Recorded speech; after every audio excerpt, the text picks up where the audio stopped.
সাজুর বিরুদ্ধে দায়ের করা আমিনুলের মামলা খারিজ করে দিল সুপ্রিম কোর্ট। শিক্ষাগত যোগ্যতা নিয়ে সোনার বিধায়কের বিরুদ্ধে করা মামলা ধোপে টিকল না আদালতে। অবশেষে সার্টিফিকেট জালিয়াতির অভিযোগ থেকে অব্যাহতি পেলেন সোনার বিধায়ক করিমউদ্দিন বড়ভূঁইয়া ওরফে সাজু।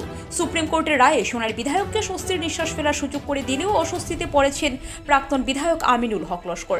এই দুইটা কেসে আমিনুল হকের বাকি জীবন জেলে কাটাতে। এমনকি এই মামলার চূড়ান্ত রায়ে সর্বোচ্চ আদালত জানিয়েছে কারো ওপর দোষ দেওয়া সহজ, কিন্তু তা প্রমাণ করা খুবই কঠিন। উল্লেখ্য, গুয়াহাটি হাইকোর্টে চলা এই সংক্রান্ত বহু চর্চিত মামলাটি সোমবার খারিজ করে দেয় সুপ্রিম কোর্ট। মোট 23 পাতার রায়ে বিচারপতি অনিরুদ্ধ বসু ও বিচারপতি বেলা এম ত্রিবেদীর আদালত জানিয়েছে 2021 সালের নির্বাচনে সাজুর বিরুদ্ধে আনা করাপ্ট প্র্যাকটিসের অভিযোগ ধোপে টেকে না। 23 পাতার রায়ে সব দিক বিবেচনা করে বিচারপতি বসু ও বিচারপতি ত্রিবেদী জানান, সোনাই বিধানসভা কেন্দ্রে 21-এর নির্বাচনের ফলাফল বাতিল করার দাবিতে গৌহাটি হাইকোর্টে দায়ের করা আমিনুলের মামলা বাতিলযোগ্য, আর তাই মামলাটি বাতিল ঘোষণা করছেন তারা।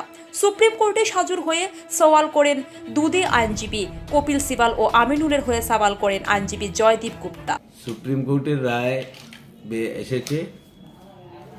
আমিনুল হক লস্করের এতদিনের মিথ্যা অভিযোগ সম্পূর্ণ প্রমাণ হয়ে গেছে।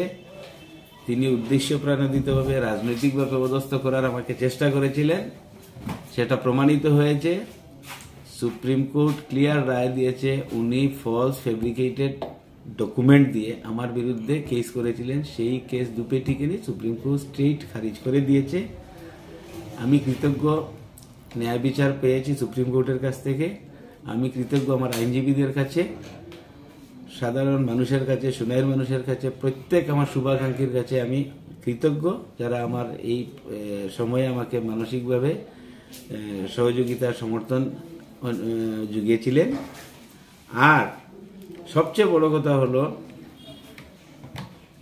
আমাকে যে ডিফেম করেছেন তিনি যেভাবে, তার জন্য আমি একটা ডিফেমেশন কেস করবো। আগেও বলে রেখেছিলাম, আমি এতদিন ওয়েট করেছিলাম যে আমার রায় বেরিয়ে আসার পরে আমি কেস করবো। মানহানির মামলা ওনার বিরুদ্ধে হবে, শক্তভাবে হবে, তার পানিশমেন্ট হবে। দ্বিতীয়ত, ইলেকশনের দিনে ধনেহরিতে পাবলিকের সঙ্গে মারপিট করে ইললিগেল আর্মস দিয়ে তিনি গুলি চালনা করেছিলেন। পাবলিক ওনাকে একদম মেরে মেরে প্যান্টে পায়খানা পেশাব করিয়ে বিদায় দিয়েছিলেন। পুলিশ রিকভারি করেছিল। এই আমিনুল হক লস্করের উপরে ধনেহরির 3 জন আর প্রিসাইডিং অফিসার কেস করেছিলেন, সেটা হাইকোর্টে এখনো চলে আছে। আমার বিশ্বাস কিছুদিনের মধ্যেই হাইকোর্টের রায় হবে এবং ওনার স্থান হবে জেলে।